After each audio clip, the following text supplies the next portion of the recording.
नमस्कार दोस्तों, the mathematics YouTube channel पर आपका एक बार फिर से स्वागत है। आज से हम रियल एनालिसिस स्टार्ट करने जा रहे हैं। ये हमारा रियल एनालिसिस के ऊपर फर्स्ट वीडियो है। ये video lecture BSc second year के सिलेबस के अनुसार डिजाइन किए गए हैं। इसमें हम जो भी यहाँ पे मैटर आपको अवेलेबल करवाएंगे वो हमारी Rajasthan university, Braj university and Matsya university के सिलेबस के अनुसार होगा। लेकिन हम यहाँ पे रियल एनालिसिस को कम्प्लीटली करवाने वाले हैं। तो ये हमारी राजस्थान में अदर यूनिवर्सिटी हैं, जैसे कोटा यूनिवर्सिटी, उदयपुर यूनिवर्सिटी, एक जोधपुर यूनिवर्सिटी है, हमारी अजमेर यूनिवर्सिटी है। इन सभी का सिलेबस हम यहाँ पे कवर करने वाले हैं। इन सभी यूनिवर्सिटियों का सिलेबस आप एक बार खुद एनालाइज करके किस यूनिट में कौन सा चैप्टर है, कौन सा पार्ट है, आप खुद उसके अनुसार देख सकते हैं। हम यहाँ पे रियल एनालिसिस को कम्प्लीटली करवाएंगे। जैसा कि हमने पहले भी बताया है, ये रियल एनालिसिस वाली सीरीज जितने भी हमारे मैथ से रिलेटेड हायर कॉम्पिटिटिव एग्जाम होते हैं सभी के लिए एक बहुत ही स्ट्रॉन्ग बेस प्रदान करने वाली होगी। इसमें हम इम्पोर्टेंट रिजल्ट्स को, इम्पोर्टेंट थ्योरम जो आगे काम आने वाली है, इम्पोर्टेंट एग्जाम्पल्स सभी को हम बीच बीच में नोट करवाया करेंगे। कुछ ऐसा पार्ट, कुछ ऐसे फंक्शंस की लिस्ट जिनके जरिए हम हजारों फंक्शंस बना सकते हैं। कितनी भी बड़ी लिमिट क्यों ना हो, कितनी भी बड़ी कंटिन्यूटी का क्वेश्चन क्यों ना हो, उसको हम सिंपली 10 सेकंड के अंदर देख के बता सकते हैं। तो ये वीडियो सभी हायर कॉम्पिटिटिव एग्जाम्स जैसे CSIR, NET, JRF, GATE, MSc entrance, RU हो, DU हो, या साथ हमारे RPSC एग्जाम्स हुए, RPSC ACF, first grade, second grade, other state PGT exams होते हैं, अदर स्टेट PCS के द्वारा ACF की एग्जाम ली जाती है। इसके साथ साथ एक बहुत ही स्ट्रॉन्ग बेस हमारी UPSC सिविल सर्विस की तैयारी करने वाले स्टूडेंट्स जिनके ऑप्शनल में मैथमेटिक्स सब्जेक्ट है, उसके लिए भी एक बहुत अच्छी डेस्क्रिप्टिव नॉलेज प्रदान करने वाले होंगे, क्योंकि उसमें हमको कम्प्लीटली लिखना पड़ता है और उनका बेस हमारे इस BSc ग्रेजुएशन वाली बुक से ही क्लियर होता है। तो आप यहाँ पे देख पाएंगे कि ये रियल एनालिसिस वाली सीरीज एक बहुत ही इम्पोर्टेंट रोल अदा करने वाली है आपकी हायर स्टडी के लिए। आपके अदर सब्जेक्ट को पढ़ने के लिए भी ये एक बहुत अच्छी कनेक्टिविटी प्रदान करने वाली होगी। तो बने रहिए हमारे साथ वीडियो में अंत तक।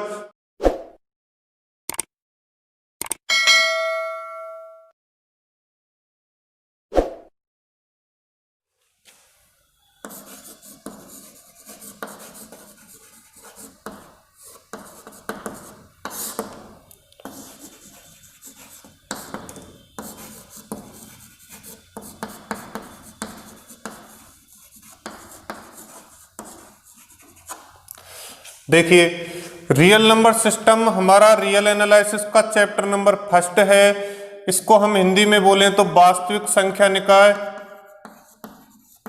वास्तविक संख्या निकाय। इस चैप्टर में हम हमारी जो वास्तविक संख्याएं होती हैं हम उनका विश्लेषण करेंगे, क्योंकि हमारी रियल एनालिसिस रियल नंबर पर ही टिकी हुई होती है। क्योंकि रियल नंबर यानी रियल लाइन जो होती है, हम इसके जरिए पूरी रियल एनालिसिस को डिस्क्राइब कर सकते हैं। तो आइए सबसे पहले हम वास्तविक संख्याओं को कितने तरीके से इसमें डिफाइन करने वाले हैं, जानने वाले हैं, उनका विश्लेषण कितने तरीके से करने वाले हैं, तो वो देखते हैं।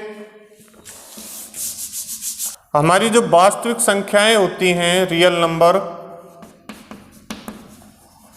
इनका अध्ययन हम 3 तरीके से करने वाले हैं। हम R से डिनोट करते हैं। इसमें हमारा जो पहला तरीका है एक वंशानुगत या परंपरागत विधि, जो कि हम 6th 7th क्लास से ही पढ़ते आए हैं। वंशानुगत या परंपरागत विधि 6th 7th क्लास में हमने जहाँ से नेचुरल नंबर को पढ़ना स्टार्ट किया था कि प्राकृत संख्याएं क्या होती हैं, वहाँ से आगे धीरे धीरे हम प्राकृत संख्याओं के बाद पूर्ण संख्याओं को जाना, पूर्णांक संख्याओं को जाना, जैसे जैसे क्लास बढ़ती गई परिमेय संख्याओं को जाना। उसके बाद हमने अपरिमेय संख्याओं को जानने के साथ साथ वास्तविक संख्याओं को भी जाना। तो इस तरह ये सारा पार्ट वंशानुगत या परंपरागत विधि में आता है कि जैसे जैसे हम आगे बढ़ते गए उनकी नॉलेज मिलती गई हमें, इसमें सेकंड आता है हमारा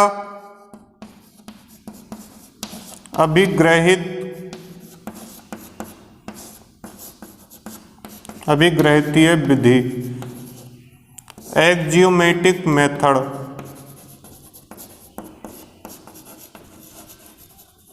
विधि में हम देखते हैं कि हमारे जो वास्तविक संख्या निकाय होता है उसको हम एक एरिक्त समुच्चय के रूप में मानते हैं, और हम देखते हैं कि ये एरिक्त समुच्चय किन किन प्रॉपर्टियों का पालन करता है।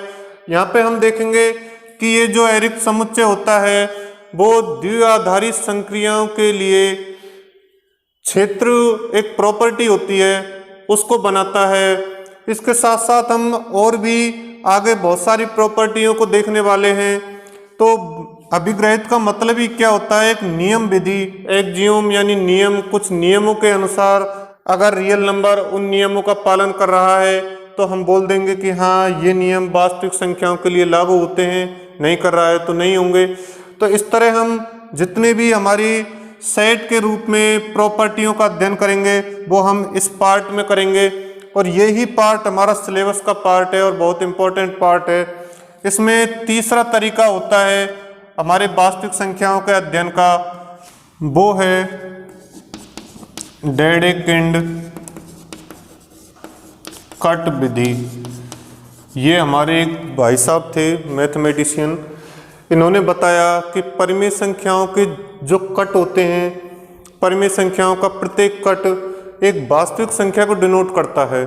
तो अगर हम इन सभी कटों को अगर एक सेट में इकट्ठा कर दें तो ये हमारा एक वास्तविक संख्या निकाय बन जाता है।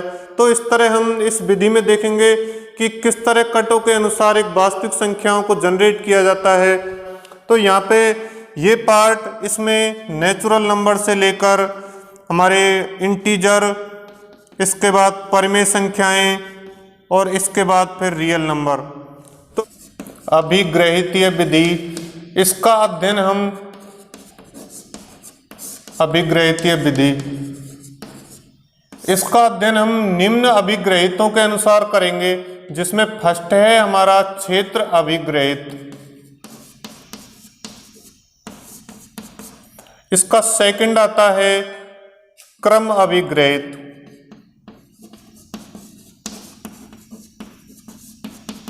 और थर्ड आता है पूर्णता अभिग्रहित।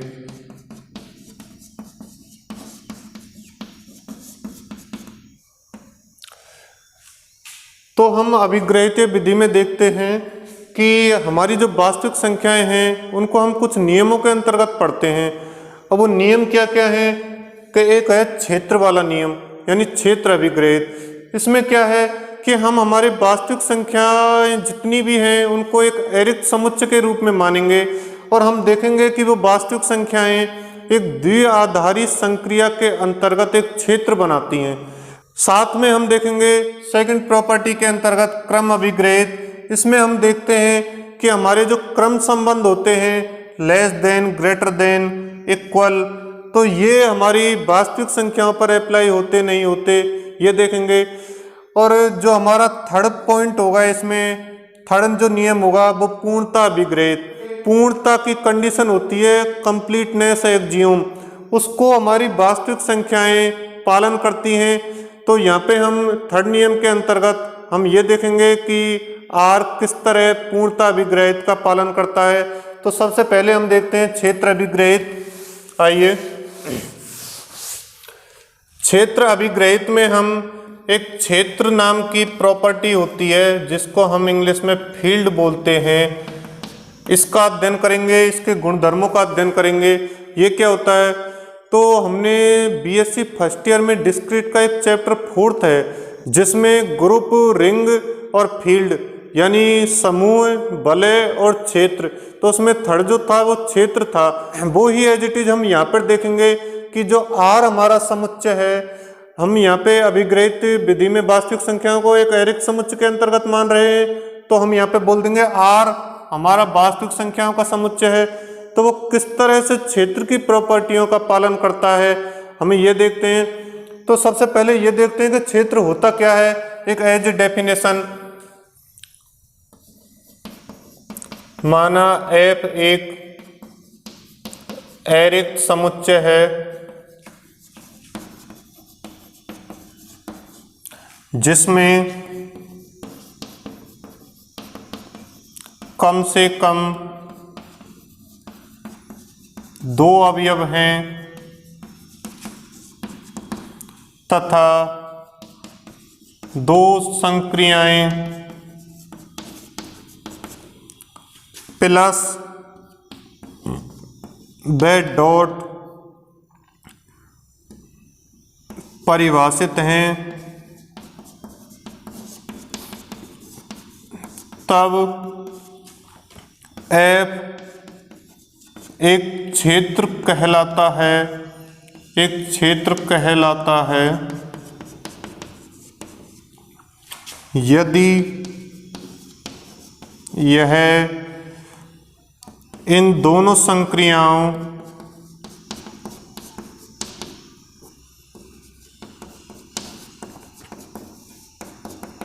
के साथ निम्न अभिग्रहितों का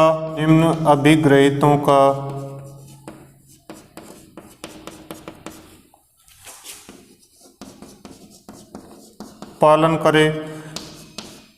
तो आइए वो कौन कौन से अभिग्रहित हैं देखो।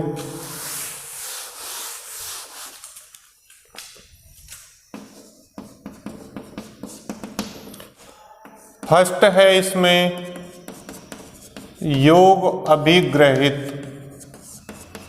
जिसको हम एडिशन एक्सियोम्स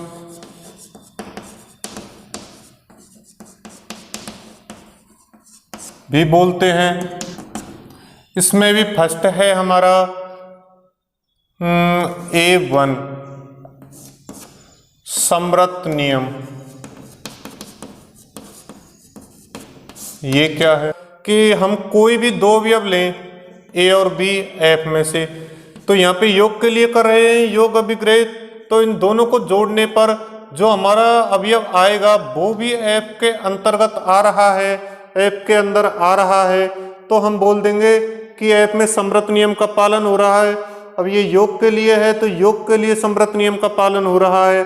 तो इस तरह इसको डेफिनेशन की फॉर्म में कैसे लिखेंगे, समरत नियम for all A, B belongs to F, A plus B belongs to capital F।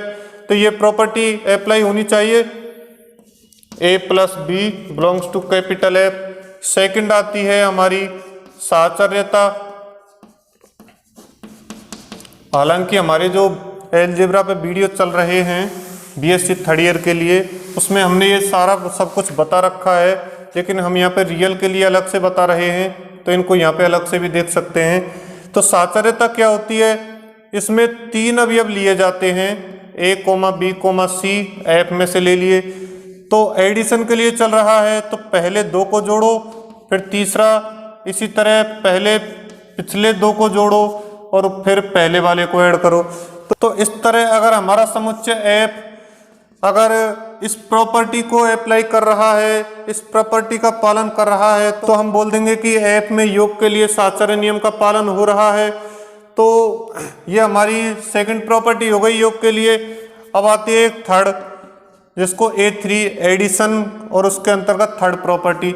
इसमें क्या है, तत्समकता। तत्समकता ये क्या होती है कि हमारा जो एडिशन यहाँ पे ऑपरेशन है उसके लिए हमें तत्समक अवयव मिलना चाहिए।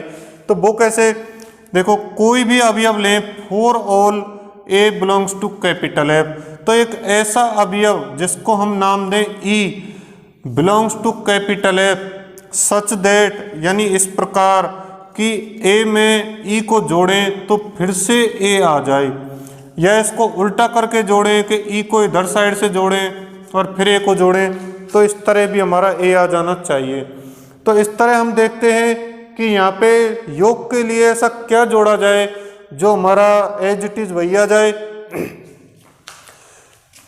तो यहाँ पे यहाँ E बराबर 0, तो देखना अगर हम 0 को लें तो A प्लस 0 और 0 प्लस A ही आ जाएगा।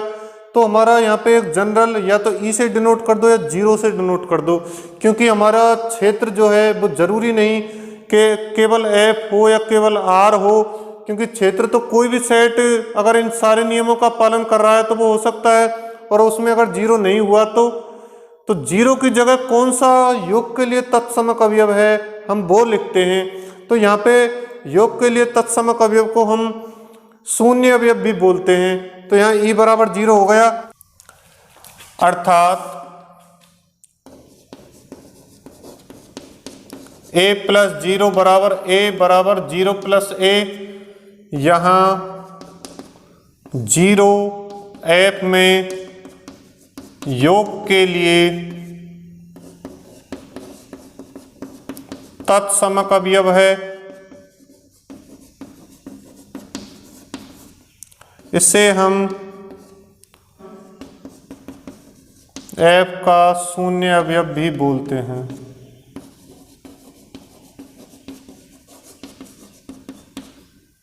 शून्य अवयव भी कहते हैं। तो इस तरह ये तत्समकता हो गई। इसमें जो हमारी फोर्थ प्रॉपर्टी आती है वो है प्रतिलोमता, जिसको हम A4 बोलते हैं। प्रतिलोमता ये क्या होती है,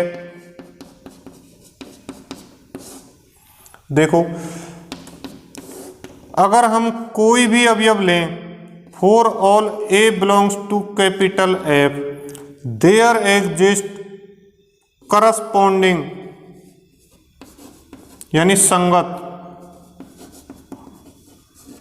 B belongs to capital F, यानी F में ही उस अवयव के संगत एक ऐसा अवयव मिलना चाहिए सच दैट, इस प्रकार की A प्लस B करवाएं तो हमारा तत्समक अवयव आ जाए यानी 0, या उल्टा करवाएं B प्लस A तो भी हमारा तत्समक अवयव आना चाहिए। तो इस तरह हम देखते हैं कि यहाँ पे जो B एग्जिस्ट कर रहा है वो A का प्रतिलोम अवयव हो जाएगा। और आगे देखें तो B यहाँ से क्या निकल के आएगा, -A। ये सिर्फ एक नोटेशन है, और इस तरह हम बोल सकते हैं कि जो B है हमारा वो F में A के लिए ऋणात्मक अवयव है। तो यहाँ पे इसको आगे डेफिनेशन के रूप में इसको थोड़ा और बढ़ा के लिख सकते हैं। देखो यहाँ लिख दूं, यहाँ B A का ऋणात्मक अवयव कहलाता है।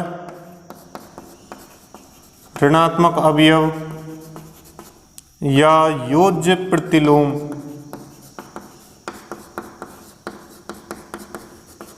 कहलाता है।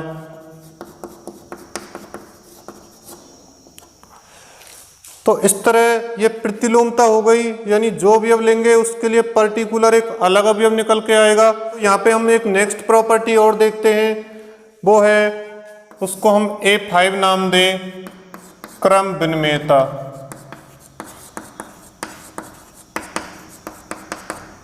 ये क्या है, for all A, B belongs to capital F A plus B बराबर B प्लस A, यानी कोई भी दो अवयव ले F के, उनका अगर A प्लस B एडिशन इस तरह करवा के देखें और उनका अगर क्रम चेंज कर दें तो भी एडिशन करवा के देखें तो वो दोनों साइड से बराबर आना चाहिए। तो यहाँ पे ये योग के लिए क्रम विनिमय नियम का पालन कर रहा है। तो यहाँ पे इन पांचों प्रॉपर्टियों को देखें तो योग के लिए क्रम विनिमय ग्रुप बन गया। ऐसे ही हमारे जो सेकंड आता है वो गुणन अभिग्रहित के लिए आता है, ये योग अभिग्रहित हो गया। तो गुणन अभिग्रहित में सिर्फ प्लस की जगह हमको डॉट लिखना है और कुछ भी नहीं है, और कहीं पे कोई चेंज नहीं करना।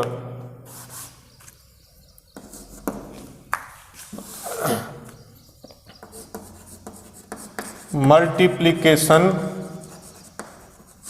एक्जियोम्स, तो इसमें भी अब ए की जगह एम लिख दो इसको,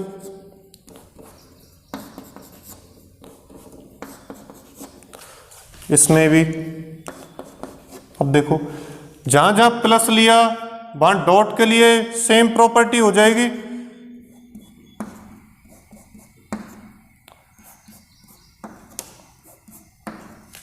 ऐसे ही यहां पे देखना ए डॉट, अब यहां पे ये 0 नहीं 1 आएगा, और इसको हम अब a प्लस 0 की बजाय a डॉट 1 और 1 डॉट a लिखेंगे। और यहाँ पे ये 1 जो है योग के लिए नहीं गुणन के लिए, और तत्समक अवयव है।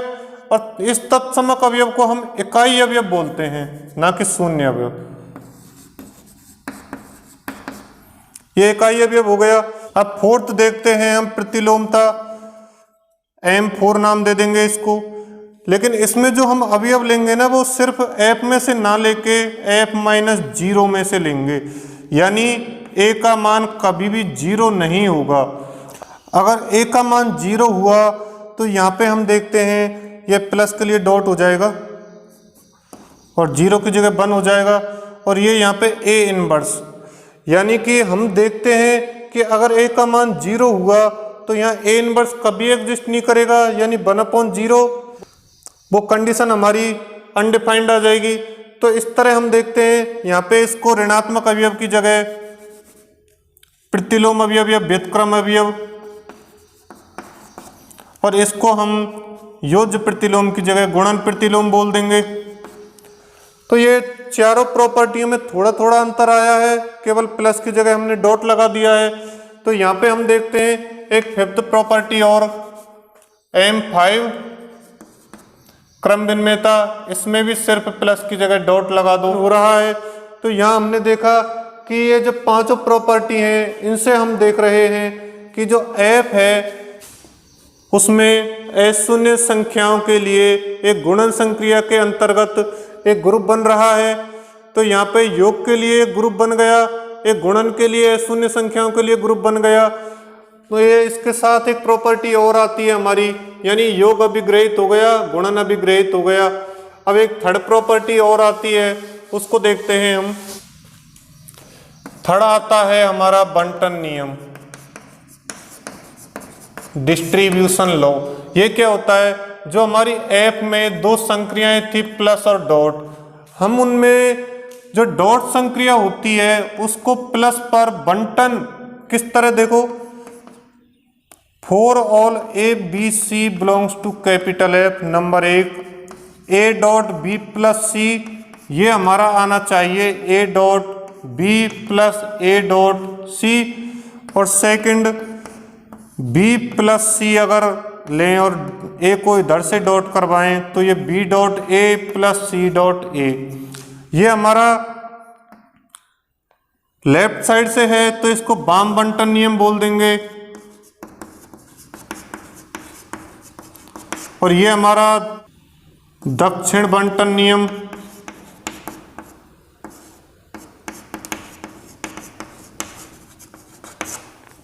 यानी जो हमारी डॉट संक्रिया है वो प्लस पर डिवाइड हो रही है, बट रही है। तो यहाँ पर देखते हैं हम, जो गुणन संक्रिया है उसका प्लस संक्रिया पर बंटन हो रहा है। इसमें ये बाएं साइड से हो रहा है, लेफ्ट साइड से, तो इसको वाम बंटन नियम बोल देंगे। इसमें दक्षिण साइड से या राइट साइड से हो रहा है तो इसको दक्षिण बंटन नियम बोल देंगे। इस तरह से हमने देखा कि हमारे कुछ योग के अभिग्रहित थे, कुछ गुणन के थे और एक बंटन नियम है।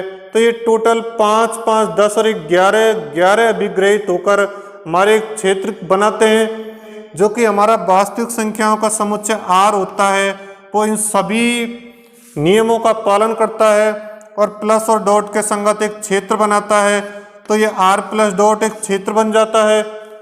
तो यहाँ पे हमने जो फर्स्ट प्रॉपर्टी थी कि अभिग्रहित विधि में क्षेत्र अभिग्रहित क्या होता है, उसको हमने यहाँ पे देखा। इससे आगे हम कुछ छोटी छोटी थ्योरम देखेंगे जिनमें हम, जैसे योग के लिए तत्समक अवयव होता है तो वो योग के लिए पूरे समुच्चय पर यूनिक होता है, ये यानी कि अगर वो 0 है तो पूरे के लिए 0 रहेगा। गुणन के लिए 1 है तो वो हमेशा 1 ही रहेगा। वो नोटेशन 1 है बट सेट के अनुसार चेंज भी हो सकता है, बट यूनिक रहेगा। नेक्स्ट, जो योज्य तत्समक होता है वो कभी भी गुणन तत्समक अवयव के बराबर नहीं हो सकता, यानी 0 और 1 कभी बराबर नहीं हो सकते। तो ये छोटी छोटी हमारी थ्योरम्स के रूप में दे रखी हैं जो कि हमारे काम की भी नहीं है। तो हम यहाँ पे क्षेत्र के बाद सीधे क्रम संबंध के जरिए क्रम अभिग्रहित पर पहुंचेंगे और हम देखेंगे कि जो क्षेत्र है वो क्रमिक क्षेत्र किस तरह बनाता है। अगर इसमें कुछ प्रॉब्लम हो तो आप हमें कमेंट में लिख सकते हैं। तो आज के इस वीडियो में इतना ही। जल्द मिलते हैं एक नेक्स्ट वीडियो के साथ। बने रहिए, देखते रहिए द मैथमेटिक्स यूट्यूब चैनल।